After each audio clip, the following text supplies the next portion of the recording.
नमस्कार विद्यार्थी मित्रांनो, DRT लेक्चर्स या यूट्यूब चॅनेलमध्ये आपल्या सर्वांचे हार्दिक स्वागत आहे. पाठीमागच्या लेक्चरला आपण विविध प्रकारचे जे बाह्यकारक आहेत त्या बाह्यकारकांच्यामुळे तयार होणाऱ्या भूरूपांच्या विषयी आपण माहिती बघत आहोत. याच्यामध्ये आपण पाठीमागच्या लेक्चरला प्रामुख्याने जे भूजल आहे त्या भूजलामुळे तयार होणारी जी विविध प्रकारची भूरूपं आहेत, भूजलाचं कार्य, वहनाचं कार्य, संचयन कार्य, निक्षेपण कार्य याच्यामुळे तयार होणाऱ्या विविध भूरूपांच्या विषयी आपण माहिती बघितलेली आहे. त्याची खाली डिस्क्रिप्शन बॉक्समध्ये लिंक दिलेली आहे. त्याचबरोबर नदीच्या खनन वहन संचयन कार्यामुळे तयार होणारी भूरूपे, वाऱ्याच्या खनन वहन संचयन कार्यामुळे तयार होणारी काही महत्त्वाची भूरूपे आहेत, याचीही खाली लिंक दिलेली आहे. तर या लेक्चरला आपण सर्वात महत्त्वाचं जी भूरूपं काही तयार होतात, जी आपल्याला उघड्या डोळ्याने दिसतात आणि आर्थिकदृष्ट्या किंवा इतर भौगोलिक घटकांच्या संदर्भामध्ये ती महत्त्वाची असतात, अशा सागरी लाटांचं कार्य आणि त्याच्यामुळं काही महत्त्वाची भूरूपं तयार होतात, या भूरूपांच्या विषयी आपण माहिती बघणार आहोत. आता आपण पृथ्वीवरती राहतो, त्या पृथ्वीवरती सर्वात जास्त जो भाग आहे तो भाग पाण्याने व्यापलेला आहे. जवळपास 71% एवढा भाग जो आहे तो पाण्याने व्यापलेला आहे. 71% भागावरती समुद्र आहे. त्याचबरोबर या समुद्राच्या किनाऱ्यावरती या सागर जलाची जी होणारी नित्याची किंवा दररोजची हालचाल आहे, या हालचालीमुळे विविध प्रकारची भूरूपे तयार झालेली आपल्याला पाहायला मिळतात. त्या भूरूपं किंवा त्या लाटांच्या मारामुळे तयार होणाऱ्या भूरूपांच्या विषयी म्हणजे खनन कार्यामुळे तयार होणारी भूरूपे आणि वहन आणि निक्षेपण किंवा संचयन कार्यामुळे तयार होणारी भूरूपे याच्याविषयी आपल्याला या ठिकाणी माहिती बघायची आहे. जसं आपण बघितलं की नदीचं वहन कार्य आहे. पावसाचं पडलेलं पाणी नदीच्या प्रवाहमार्गाबरोबर उताराबरोबर नदीत जातं आणि त्याच्यामुळे त्या पाण्याचा नदीच्या तळाशी मारा झाल्यामुळे त्या ठिकाणी विविध प्रकारची भूरूपं तयार होतात. वाऱ्याचा वेग, त्याच्यामुळे वाऱ्याचे जे लहान लहान मातीचे खडकाचे कण आहेत ते एकमेकांच्यावरती आदळून त्या ठिकाणी खडकांची झीज होते, त्यामुळे भूरूपे तयार होतात. ज्यावेळेला पावसाचं पाणी जमिनीच्या आतमध्ये मुरतं आणि पावसाचं पाणी खडकांच्यामध्ये रासायनिक प्रक्रिया होऊन त्या ठिकाणी विविध प्रकारची भूरूपं होतात. तशीच त्याचप्रमाणे सागरी लाटांचा मारा समुद्र किनाऱ्यांच्यावरती झाल्यामुळेही काही महत्त्वाची भूरूपं तयार होतात. त्या भूरूपांची आता आपण माहिती बघणार आहोत. आता आपण जर सर्वसाधारणपणे पाहिलं तर वाहत्या पाण्याप्रमाणे सागरी लाटासुद्धा आपलं कार्य करत असतात. जसं आपण पाहिलं की वाहतं पाणी आहे, खाली त्याची डिस्क्रिप्शन बॉक्समध्ये लिंक दिलेली आहे की नदी जी आहे की नदी ज्याप्रमाणे वहनाचं कार्य करते, त्या वहनाच्या कार्यामुळं जसे खनन वहन संचयन कार्यामुळे विविध भूरूपं तयार होतात. आपण बघितलं की खननामुळे रांजण खळगे तयार होतात, वहनामुळे त्या ठिकाणी वहनामुळे कुंडलकसार सरोवर आहेत, त्या कुंडलकसार सरोवरांची निर्मिती होते. त्याचबरोबर रांजण खळग्यांची निर्मिती होते. संचयनामुळे पूर मैदान तयार होतात, त्रिभुज प्रदेश निर्माण होतात. तसेच वाहत्या पाण्याप्रमाणेच सागरी लाटासुद्धा आपलं कार्य करत असतात, त्यामुळेही काही महत्त्वाची भूरूपं तयार होतात. आता जर आपण सर्वसाधारणपणे पाहिलं तर ज्या सागरी लाटा आहेत किंवा सागरजल आहे, या सागरजलाची हालचाल ही वारा, भरती आणि ओहोटी यांच्यामुळे सागरजलाची हालचाल होते. याच्या अगोदर आपण भरती ओहोटीचा एक व्हिडिओ तयार केलेला आहे किंवा त्याच्यावरती आपण भरती ओहोटी कशा प्रकारे होते किंवा वाऱ्याचे प्रकार कोणते आहेत, या सर्वांच्या विषयी आपण व्हिडिओ पाठीमागं केलेले आहेत आणि त्याची माहिती तुम्हाला त्याच्यामध्ये मिळेल. त्याचीही लिंक खाली डिस्क्रिप्शन बॉक्समध्ये दिलेली आहे. आता ही वारा आणि भरती ओहोटी यांच्या निर्मितीमुळे समुद्रातलं जे पाणी आहे किंवा जे सागरजल आहे, सागरजलाची हालचाल होते म्हणजे काय होतं तर त्या ठिकाणी त्या ठिकाणी त्या समुद्रामध्ये लाटांची निर्मिती होते आणि लाटांची निर्मिती झाल्यामुळे विविध प्रकारची भूरूपं तयार होतात. आता अपघर्षण ही सागरी लाटांच्या मधील सर्वात परिणामकारक प्रक्रिया आहे. आता जर आपण पाहिलं तर हे सागरी लाटांच्यापासून विविध प्रकारची भूरूपं तयार होण्यासाठी विविध प्रक्रिया महत्त्वाच्या आहेत. त्याच्यामधील अपघर्षण जे आहे ती अपघर्षणाची प्रक्रिया ही सर्वात महत्त्वाची आहे. ती सागरी लाटांच्यामध्ये महत्त्वाची भूमिका पार पडते. सागरी लाटांचं अपघर्षण हे अत्यंत प्रभावी होते. खडकांचे अपक्षरण हे लाटांच्यामुळेच होते. आता जे समुद्र किनाऱ्यावरती जे खडक आहे त्या खडकांची झीज किंवा ती खडकांची तुटण्याची जी प्रक्रिया आहे ती अपक्षरणाची प्रक्रिया ही सागरी लाटांच्यामुळे होते. कारण जे सागरी लाटा आहे त्या सागरी लाटा दररोज नित्याने त्या समुद्राच्या काठावरती असणाऱ्या खडकांच्यावरती आघात करत असतात आणि आघात करत असल्यामुळे त्या ठिकाणी या लाटांच्या माऱ्यामुळे त्या खडकांची झीज होते किंवा त्याची तुटफूट होते. किनारी प्रदेशात खडकांचे होणारे क्षार विदारण हे या ठिकाणी महत्त्वाचं उदाहरण. आपण रासायनिक विदारण बघितलेलं होतं. या रासायनिक विदारणामध्ये समुद्रकिनाऱ्यावरती असणारे जे खडक आहेत त्या खडकांच्यावरती पाण्यातील असणारे जे क्षार आहेत ते क्षारांचा प्रभाव पडतो. त्यामुळे त्या ठिकाणी त्या खडकांची जी मूळचे गुणधर्म आहेत ते मूळचे गुणधर्म नष्ट होतात आणि त्या ठिकाणी त्याचं विदारणाची प्रक्रिया होते. त्यामुळे किनारी प्रदेशात असणारे जे खडक आहेत त्या खडकांची झीज होण्यासाठी विदारण ही प्रक्रिया महत्त्वाची आहे. मग क्षारयुक्त पाणी महत्त्वाचं आहे, त्यामुळे त्या खडकांची झीज होते आणि त्यामुळे त्या ठिकाणी लाटांच्यामुळे किंवा लाटांच्या माऱ्यामुळे तयार होणारी विविध प्रकारची भूरूपे तयार होतात. सागरी लाटांच्या माऱ्यामुळे खडकाचे अपक्षरण, वहन आणि संचयन होते. याच्यामुळे विविध प्रकारची भूरूपे तयार होतात. आपण जर बघितलं तर ज्या सागरी लाटा आहेत त्या सागरी लाटा समुद्रकिनाऱ्यावरती या दररोज प्रक्रिया करतात. एक दिवसही किंवा एक क्षणही सागरी लाटा थांबत नाहीत. त्या समुद्रातील लाटा या नित्यनेमाने दररोज चालू असतात आणि यांचा मारा या समुद्रकाठाच्या खडकांच्यावरती झाल्यामुळे त्या खडकांची झीज होते, त्याची अपक्षरण होतं. अपक्षरण झालेले जे खडक आहेत ते खडक तळाशी जातात. तळाशी झालेले खडक परत ज्या ठिकाणी वाऱ्या त्या लाटांची गती कमी असते अशा भागामध्ये ते बाहेर फेकले जातात. त्यामुळे त्या ठिकाणी विविध प्रकारची भूरूपे तयार होतात. आता आपल्याला या ठिकाणी सागरी लाटांच्या कार्य आणि त्याच्यामुळे तयार होणारी महत्त्वाची भूरूपांच्या विषयी माहिती बघणार आहोत. आता आपण जर पाहिलं तर सागरी लाटांचं कार्य आणि त्याच्यामुळे होणारी भूरूपे याचे दोन विभाग केलेले आहेत.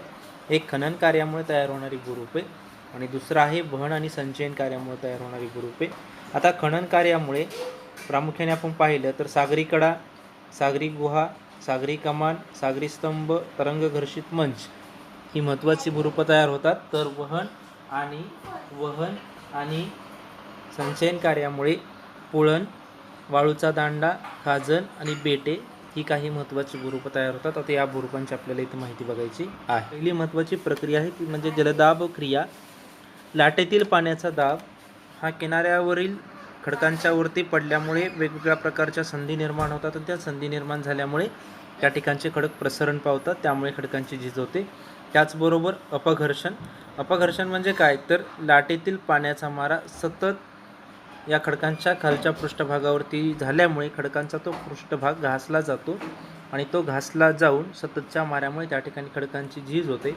म्हणून अपक्षरण हे सुद्धा सागरी लाटांचं कार्य होण्यासाठी महत्त्वाची भूमिका पार पाडतात.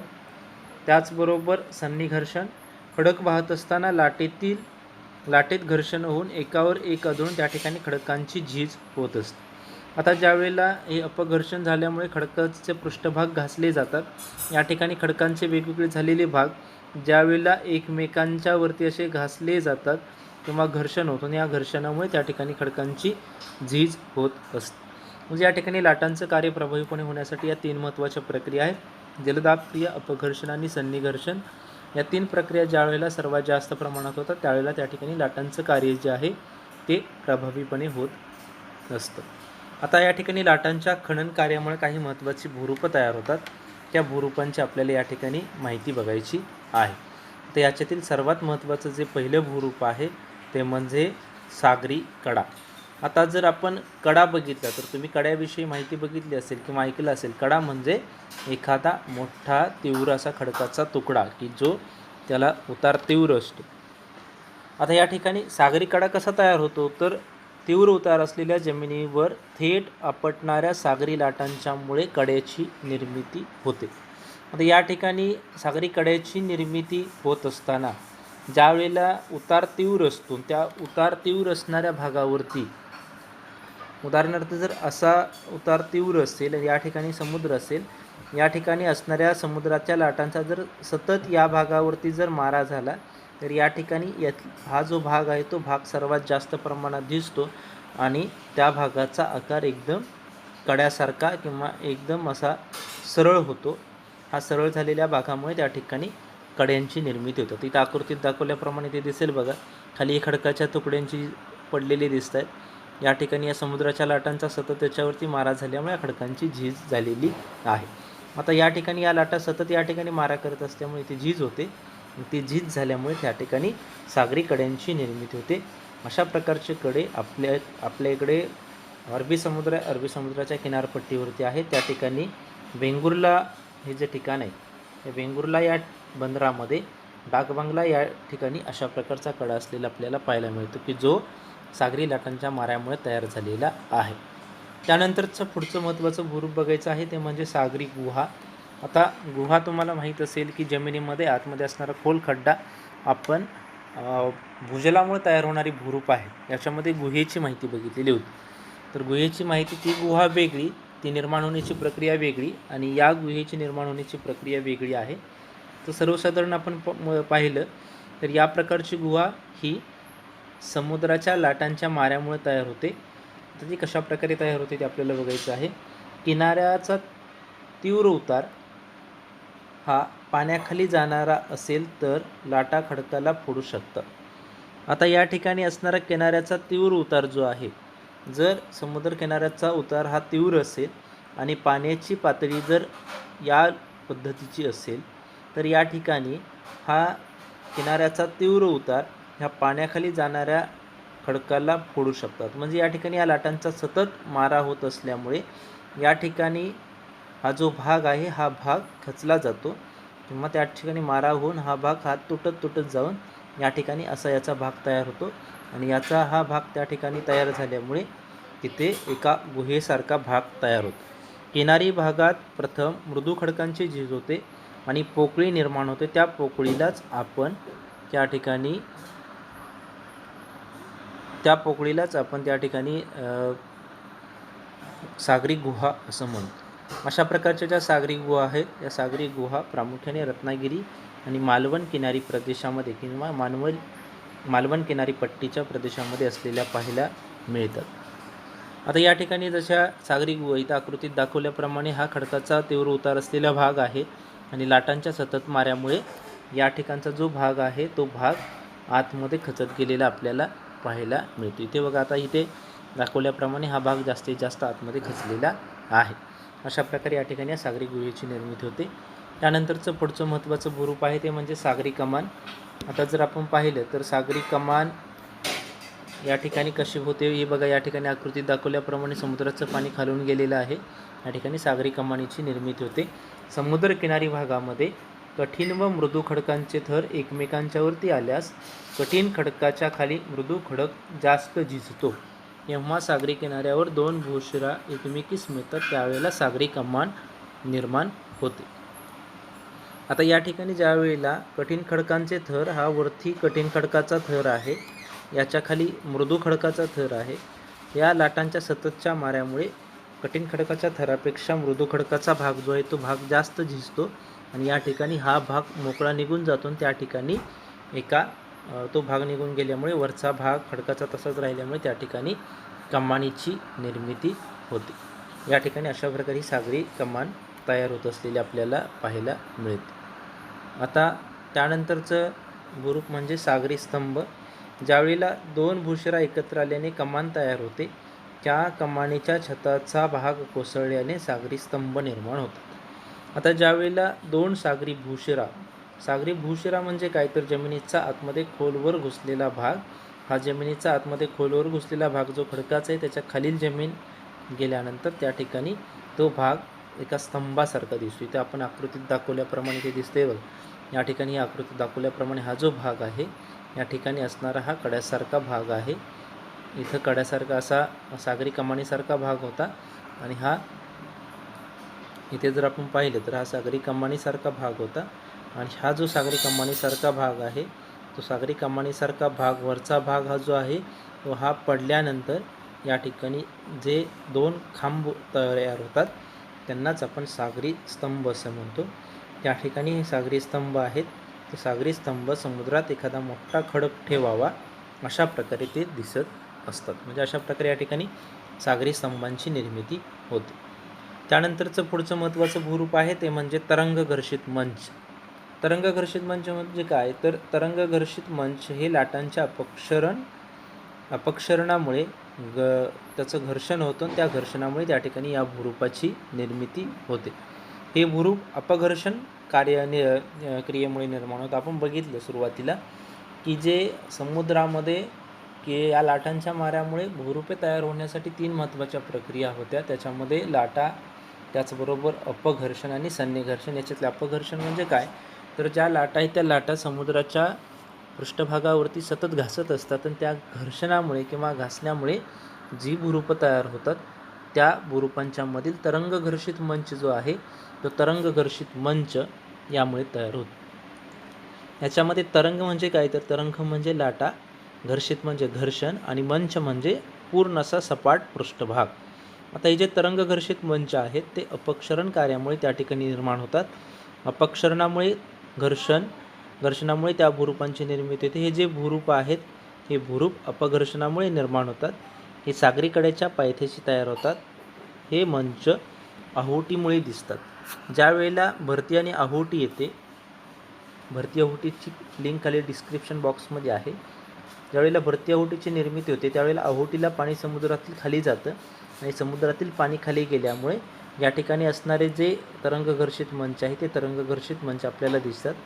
पण भरतीच्या वेळेला त्याच्यावरती पाणी असल्यामुळे ते आपल्याला जास्त प्रमाणात दिसत नाही. आता त्यानंतरचे आपल्याला भूरूपे बघायची आहेत ते म्हणजे आता आपण बघितली की सागरी लाटांच्या खनन कार्यामुळे तयार होणारी भूरूपे. आता आपल्याला त्याच्या वहन आणि संचयन कार्यामुळे तयार होणारी भूरूपे बघायची आहेत. आता ज्यावेळेला आपण बघितलं की किनाऱ्याच्या झीज झाल्यामुळे सुटे झालेले जे सगळे पदार्थ आहेत ते सगळे पदार्थ समुद्राच्या तळाशी साचतात आणि हे तळाशी साचलेले पदार्थ ज्यावेळेला सागर जलाची मोठ्या प्रमाणात हालचाल होते किंवा लाटांची निर्मिती होते, हे लाटांची निर्मिती झाल्यामुळे हे सर्व पदार्थ, आतील पदार्थ हे किनाऱ्याकडे परत किनाऱ्याकडे ढकलले जातात आणि त्या ठिकाणी सागर जलाची हालचाल सुरू होते. या प्रक्रियेमुळे हे सर्व पदार्थ एकमेकांच्यावरती आदळून ते बारीक होतात आणि बारीक झाल्यामुळे असे जे पदार्थ आहेत असे पदार्थ लाटांचा प्रभाव कमी असलेल्या प्रदेशामध्ये साचत जातात. त्यामुळे लाटांच्या कार्यातून विविध प्रकारच्या भूरूपांची निर्मिती होते. असे जे पदार्थ आहेत असे पदार्थ एकमेकांच्यावरती आदळल्यामुळे बारीक होतात आणि हे बारीक झाल्यामुळे लाटांचा प्रभाव कमी होतो आणि याच्यातून विविध प्रकारच्या भूरूपांची निर्मिती होते. याच्यातील पहिलं महत्त्वाचं भूरूप आहे ते म्हणजे पुळण. पुळण यालाच इंग्रजीमध्ये आपण बीच असं म्हणतो. आता समुद्रामध्ये शिरणाऱ्या जमिनीचा जो भाग आहे त्या भागाला आपण भूशीर म्हणतो. अशा दोन भूशिरांच्या दरम्यान सागर किनारा अंतर्वक्र आकारात असतो आणि या लाटांच्या अपक्षरण कार्यामुळे पदार्थांचं वहन होतं आणि या पदार्थांचं वहनामुळे त्या ठिकाणी या दोन भूशिरांच्या दरम्यान असे वेगवेगळे सगळे पदार्थ साचले जातात आणि साचल्यामुळे त्या ठिकाणी पुळणांची निर्मिती होते.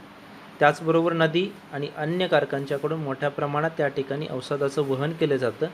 त्याचबरोबर हा भाग उथळ असल्यामुळे त्या ठिकाणी लाटांची गती कमी होते. त्यामुळे या ठिकाणी बारीक वाळूचं संचयन होऊन पुळणांची निर्मिती होते. आपल्या इकडं महाराष्ट्रामध्ये हरिहरेश्वर, दिवेआगार या ठिकाणी अशा प्रकारचे पुळण बीच आहेत. त्याचबरोबर आपल्या भारतामध्ये गोव्यामध्ये असणारे जे बीच आहेत ते बीच सर्व जगप्रसिद्ध आहेत. त्याचबरोबर आपल्या भारतातील मरीना हे भारतातलं सर्वात लांब पुळण आहे, ते चेन्नई या ठिकाणी असलेलं पाहायला मिळेल. या ठिकाणी या दोन भूशिरांच्या दरम्यान हे वहन झालेले जे पदार्थ आहेत त्या वहन झालेल्या पदार्थांचं संचयन होतं. ते संचयन झाल्यामुळे त्या ठिकाणी याची निर्मिती होते. तर या ठिकाणी परीक्षेच्या दृष्टिकोनातून हा प्रश्न विचारला जाऊ शकतो की मरीना हे सर्वात लांब पुळण कोणत्या ठिकाणी आहे. त्याचबरोबर या ठिकाणी जर आपण बघितलं तर अशा प्रकारे या पुळणांची निर्मिती झालेली दिसते. त्या आकृतीत दाखवल्याप्रमाणे अशा प्रकारचे पुळण निर्माण होतात. त्याचबरोबर पुढचं महत्त्वाचं भूरूप आहे ते म्हणजे वाळूचा दांडा. भूशिरांच्या बाजूने वाळूचे संचयन घडत असते. असे संचयन एका भूशिरेकडून दुसऱ्या भूशिरापर्यंत समांतर घडते. कालांतराने याची लांबी वाढत जाऊन पुळणापासून काही अंतरावरती घुसणारे बांधासारखे भूरूप तयार होते. त्यालाच आपण वाळूचा दांडा असं म्हणतो. हे जे भूरूप आहे ते भूरूप एका भूशिरेपासून दुसऱ्या भूशिरेपर्यंत समांतररित्या, एखादी जर समुद्र किनाऱ्यावरती अशी भूशिर तयार झाली तर त्या एका भूशिरेपासून दुसऱ्या भूशिरेपर्यंत वाळूचं संचयन होतं आणि संचयन होऊन त्या ठिकाणी तयार होणारे जे भूरूप आहे त्या भूरूपाला आपण वाळूचा दांडा असं म्हणतो. अशा प्रकारचे वाळूचे दांडे श्रीवर्धन, रेवदंडा या ठिकाणी असलेले पाहायला मिळतात. याच्यामुळे भूपृष्ठावरती येणारे ज्या सुनामीच्या लाटा आहेत त्या सुनामीच्या लाटा, वादळ, त्याचबरोबर मोठ्या लाटा थोपवण्याचं काम हे करतात. त्याचबरोबर समुद्रकिनाऱ्यावरच्या लोकांचं रक्षण करण्याचं काम हे वाळूचे दांडे करतात. याचे अंकुश, संयुक्त अंकुश आणि चक्राकार दांडा हे वाळूच्या दांडेचे महत्त्वाचे प्रकार आहे की त्या प्रत्येकाची वैशिष्ट्ये वेगवेगळ्या प्रकारची असलेली आपल्याला पाहायला मिळतात. म्हणजे अशा प्रकारे या ठिकाणी या वाळूच्या दांडेची निर्मिती होते. त्यानंतरचं महत्त्वाचं भूरूप आहे ते म्हणजे खाजन सरोवर. वाळूचा दांडा आणि जमीन यांच्यातील भाग बंदिस्त होतो. आता ज्या वेळेला वाळूचा दांडा भूशिरेच्या दरम्यान तयार होतो, या ठिकाणी आता आकृतीत दाखवल्याप्रमाणे या बाजूला वाळूचा दांडा आहे. तो वाळूचा दांडा आणि समुद्राचा भूशीर, जमिनीची भूशीर यांच्या दरम्यानचा भाग वाळूच्या संचयनामुळे पूर्णपणे बंदिस्त होतो. आणि हा जो बंदिस्त झालेला भाग आहे, त्या बंदिस्त झालेल्या भागाच्या आतमध्ये हे पूर्णपणे पाणी साचत जातं आणि हे पाणी साचलेलं असतं. त्यालाच आपण खाजन सरोवर किंवा कायल असं म्हणतो. या ठिकाणी समुद्राकडून वेगळ्या झालेल्या या भागामध्ये लाटांची निर्मिती होत नाही, कारण त्या ठिकाणी हा भाग तो आहे, हा भाग अवसादामुळे बंदिस्त झालेला असतो. त्याचबरोबर समुद्राकडून वेगळ्या झालेल्या भागात लाटांची निर्मिती होत नाही. अशा प्रकारची भूरूपे आपल्या ओरिसा राज्यामध्ये चिल्का सरोवर याचं उत्तम उदाहरण आहे. केरळमधील वेमनाड सरोवर खाजन सरोवरचे उदाहरण आहे. त्याचबरोबर ओरिसातील चिल्का सरोवरामध्ये ही खाऱ्या पाण्याची सरोवरे असतात, हे याचं महत्त्वाचं वैशिष्ट्य आहे. आता हे जे ओरिसा राज्यातील चिल्का सरोवर आहे, मान्सूनच्या दरम्यान त्या ठिकाणी गोड्या पाण्याचं संचयन होतं, त्यामुळे या ठिकाणी याचं पाणी हे गोडं होत असतं. त्याचबरोबर बेटे. आता हे वाळूचे दांडे जे आहे ते वाळूचे दांडे मुख्य भूमीपासून वेगळे होत नाहीत, ते समुद्रामध्ये वाढत जातात, त्यांना आपण वाळूची दांडी असं म्हणतो. वाळूचा दांडा आणि वाळूची दांडी समुद्रापासून वेगळे झाल्यानंतर त्या ठिकाणी बेटांची निर्मिती होते. जी बेटं आहेत ती बेटं वाळूचा दांडा आणि वाळूची दांडी यांचे समुद्रापासून वेगळे झाल्यानंतर ती बेटांची निर्मिती होते. या ठिकाणी हा वाळूचा दांडा आहे, हा समुद्र लाटांच्या माऱ्यामुळे या ठिकाणी हा भाग वेगळा झाल्यामुळे हा भाग एका बेटासारखा दिसतो. म्हणजे अशा प्रकारची काही महत्त्वाची भूरूपे सागरी लाटांच्या वहन आणि संचयन कार्यामुळे तयार झालेले आपल्याला पाहायला मिळतं. तर या ठिकाणी हा व्हिडिओ आवडल्यास लाईक करा, शेअर करा. त्याचबरोबर तुमच्या काही शंका असतील तर त्या कमेंट बॉक्समध्ये टाका आणि या ठिकाणी हा चॅनल सबस्क्राईब करा. थँक्यू.